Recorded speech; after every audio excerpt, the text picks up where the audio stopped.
Hi all, ಇದು Tuesday morning vlog ಆಗಿರುತ್ತೆ. ಇನ್ನು ನನಗೆ ಹುಷಾರಿಲ್ಲದಿರೋ ಕಾರಣದಿಂದಾಗಿ ಸುಮಾರು ದಿನದಿಂದ ವಿಡಿಯೋ ಅಪ್ಲೋಡ್ ಮಾಡೋಕ್ಕಾಗ್ತಿರ್ಲಿಲ್ಲ. ಅದಕ್ಕೆ ಇವಾಗ ಮಾಡ್ತಿದ್ದೀನಿ. ಇನ್ನು ಇವತ್ತಿನ ನಾಷ್ಟಕ್ಕೆ ಬ್ರೆಡ್ ಪಲಾವ್ ಮಾಡ್ಕೊಳ್ಳೋದ ಅಂತ ರೆಡಿ ಮಾಡ್ಕೊತಿದ್ದೆ. ಇನ್ನು ಬ್ರೆಡ್ ಪಲಾವ್ ಮಾಡ್ಕೊಳ್ಳೋದಕ್ಕೆ ಮೊದಲು ಈರುಳ್ಳಿ, ಟೊಮೊಟೊ, ಬೀನ್ಸು, ಕ್ಯಾರೆಟು, ಕೊತ್ತಂಬರಿ ಸೊಪ್ಪು, ಪುದೀನ ಸೊಪ್ಪು, ಹಸಿಮೆಣ್ಸಿಕಾಯಿನ ಕಟ್ ಮಾಡ್ಕೊತಿದ್ದೀನಿ. ಇನ್ನು ಸ್ಪೈಸಸಲ್ಲಿ ಚಕ್ಕೆ, ಲವಂಗ, ಏಲಕ್ಕಿ, ಸೋಂಪು ತಗೊತಿದ್ದೀನಿ. ಇನ್ನು ಒಂದು ಕುಕ್ಕರಿಗೆ ಎಣ್ಣೆ, ತುಪ್ಪ ಹಾಕ್ಕೊಂಡು ಸ್ಪೈಸಸ್ ಎಲ್ಲ ಹಾಕ್ಕೊಂಡು ಹಸಿಮೆಣ್ಸಿಕಾಯಿ ಹಾಕ್ಕೊಂಡು ಸ್ವಲ್ಪ ಫ್ರೈ ಮಾಡ್ಕೊತಿದ್ದೀನಿ. ಅದು ಫ್ರೈ ಆದಮೇಲೆ ಈರುಳ್ಳಿ, ಟೊಮೊಟೊ ಹಾಕ್ಕೊತಿದ್ದೀನಿ.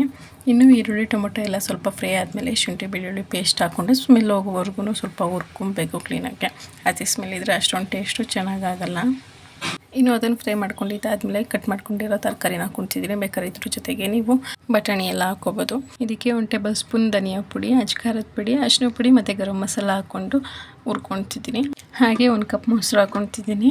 ಇನ್ನು ಇದಕ್ಕೆ ಮೊಸರು ಹಾಕ್ಕೊಂಡ್ರೆ ತುಂಬ ಟೇಸ್ಟ್ ಕೊಡುತ್ತೆ. ಇನ್ನು ಮೊಸರು ಹಾಕ್ಕೊಂಡಿದ್ದಾದಮೇಲೆ ಕೊತ್ತಂಬರಿ ಸೊಪ್ಪು, ಪುದೀನ ಸೊಪ್ಪು, ಉಪ್ಪು ಹಾಕ್ಬಿಟ್ಟು ನಾನು 1.5 ಗ್ಲಾಸ್ ಅಕ್ಕಿ ತಗೊಂಡಿದ್ದೆ. ಹಾಗಾಗಿ 3 ಗ್ಲಾಸ್ ನೀರು ಹಾಕ್ಬಿಟ್ಟು ಕೂಗಕ್ಕೆ ಇಡ್ತಿದ್ದೀನಿ.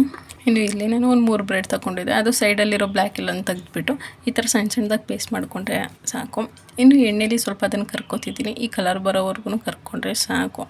ನೋಡಿ, ಈ ಥರ ಕಲರ್ ಬರೋವರೆಗೂ ಎಣ್ಣೆಲಿ ಫ್ರೈ ಮಾಡಿಕೊಂಡ್ರೆ ಸಾಕು. ಇನ್ನು ನೋಡಿ, ಅದು 2 ವಿಜಿಲ್ ಕೂಗಿಸ್ಕೊಂಡಿದ್ದೆ. ಇನ್ನು ವಿಜಿಲ್ ಆರಾದಮೇಲೆ ಕ್ಯಾಪ್ ತೆಗೆದು ಬ್ರೆಡ್ ಹಾಕ್ಕೊಂಡು ಮಿಕ್ಸ್ ಮಾಡ್ಕೊಬೇಕು. ಏನಕ್ಕಂದರೆ ಅದ್ರ ಟೇಸ್ಟ್ ಎಲ್ಲ ಬ್ರೆಡ್ಗೆ ಇಳಿಬೇಕಲ್ವ, ಹಂಗಾಗಿ ಬ್ರೆಡ್ ಹಾಕ್ಕೊಂಡು ಮಿಕ್ಸ್ ಮಾಡಿಕೊಂಡು ಒಂದು 10 ನಿಮಿಷ ಹಂಗೆ ಕುಕ್ಕರ್ ಕ್ಲೋಸ್ ಮಾಡಿಬಿಟ್ಬಿಡಿ.